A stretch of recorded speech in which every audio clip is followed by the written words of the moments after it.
Today on Women and the Society, we'll be talking about issues of children, and we'll look at how we can provide solution to children's issue, especially looking at child marriage. Today on the program, our guest is SHIRLEY OAIKHENAN. She is a media practitioner. She's someone who has been in that field. She's also a thespian. She's also someone who looks at children's rights, providing solution, and she does that with so much passion. Welcome to Women and the Society. My name is Charity James. Today promises to be an educated one. You're welcome.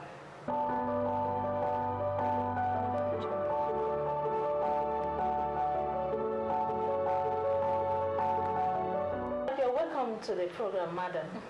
Thank you so very much. It's my honor to be here. Usually on the program, we ask our guests who they are so that our viewers will know the kind of person they want to see on their screen. So who are you? Well, SHIRLEY OAIKHENAN, and I'm from Edo State, but I was born in Ibadan. I grew up in Ibadan.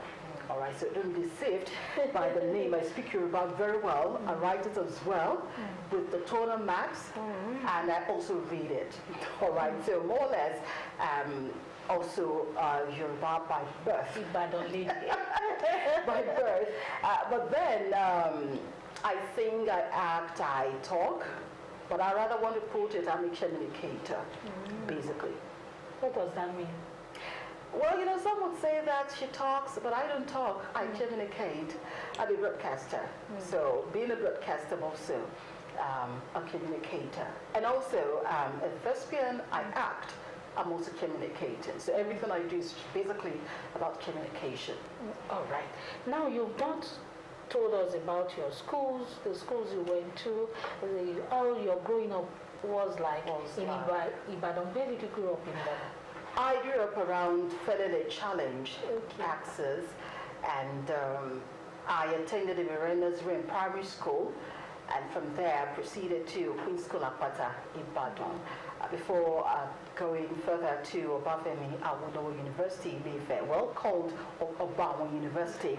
Okay, that's your opinion. It's not my opinion. It's taken worldwide. Okay.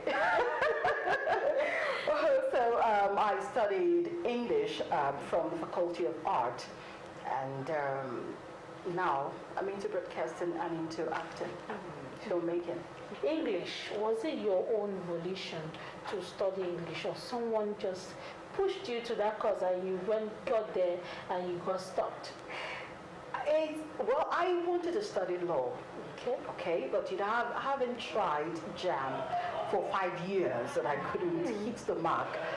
It was somewhat very difficult then, even gaining admission. Well, some gained the admissions without stress, possibly, but mine was a bit difficult. And another thing, my WAIC, English language, became an issue. And of course, that was my best language, my best subject, right from primary school days to secondary school.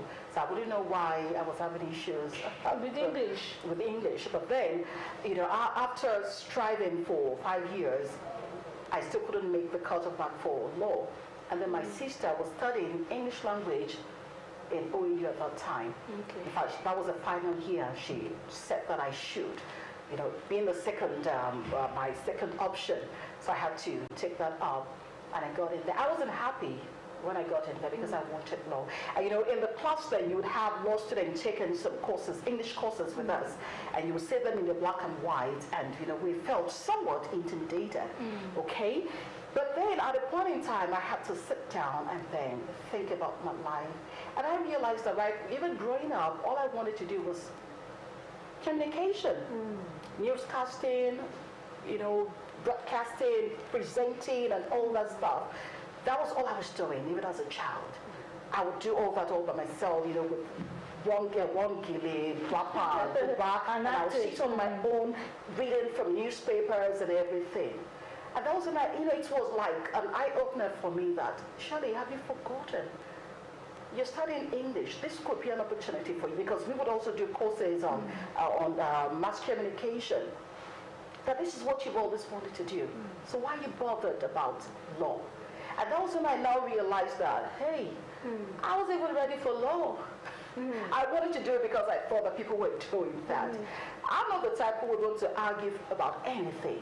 I just want to go straight, hit my point, and once I'm done, I'm not ready to start convincing you to believe or not.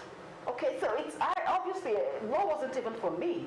So it became what I now had to accept that, okay, this is what you have, and you have to love it.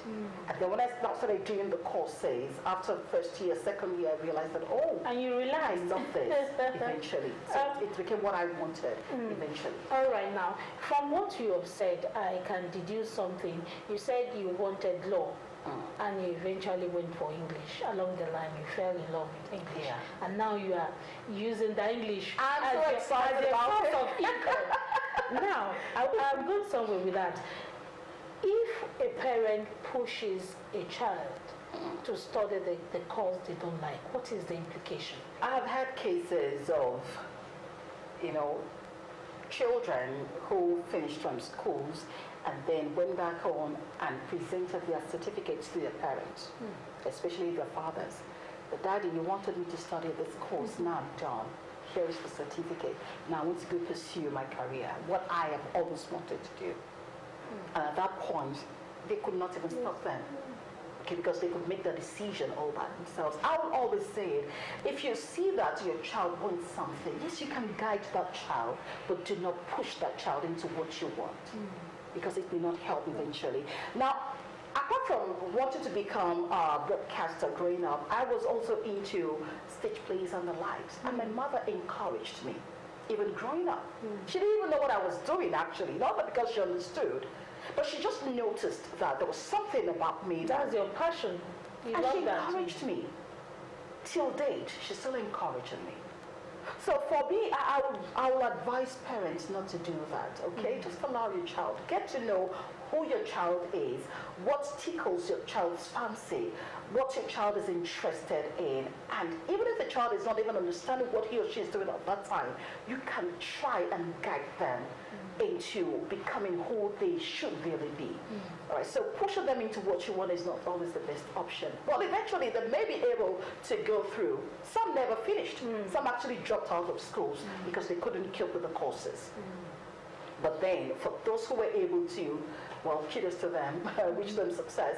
But the truth is, it's not always advisable. So what is the implication? The implication, well, for some it paved way for them, for some it's helped, for some it's never helped. Now the implication is when in school, for someone who is not really into what you forced him or her to go to, concentration level will drop because he or she is not happy about it. That was what happened when I was in part one. I wasn't happy, but I was going to going for classes.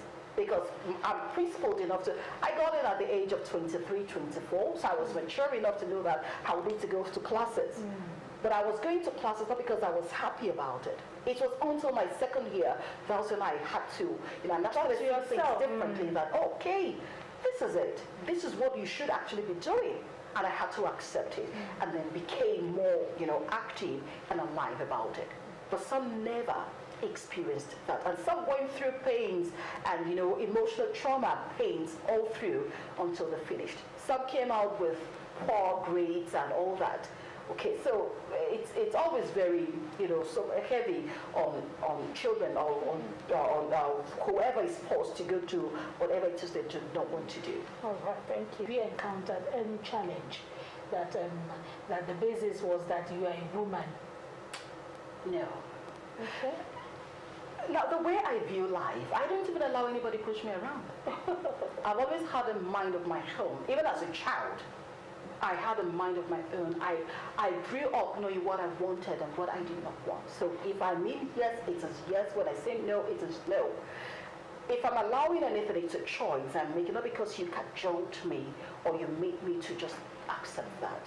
So nobody would even, how would you even see me and no, I had no challenge. I was prepared for everything. It was like age also helped. I was grown up already, maturity. I was grown up already, so I knew what I wanted and I kept going. And when those challenges were coming, I knew that, okay, this is part of your life. You have to face those challenges. And they're just normal challenges, not because someone was there to say, no, you would not pass. I will push you on my way, I will pass. I would. No, that's me. Because I believe that there's something I want to go do, I have to do it, and I have to get it done, irrespective of whatever might be there. But I don't consider challenges to be challenges. So you must have a drive. That's what you're saying. Yes, the drive must be there. The drive must be there. Yeah, some have their own challenges, being women, say that. But then I also think that, and I will say boldly that God helped me all through. I won't take that out of this. In fact, that's the major thing. Because I wouldn't do anything without having to talk to God first. And once I'm convinced that He's asked me to go ahead, I go ahead. So whatever it is that might be happening, I would not even consider them as challenges. I just see them as phases rather, that I have to pass through. For you as a broadcaster, what do you think women who are found in abusive relationship or marriages can do? Because the effect is on their children, the effect is on their families and their friends, and wherever they might be working if they have something doing. So how do you think women in this kind of relationships can come out of it? Thank you so much for that question. And I think it's time women realized that they are worth much more than what the society is presenting them to be. Okay? And of course, their life is worth much more than just sitting down somewhere and just going with the tides. You have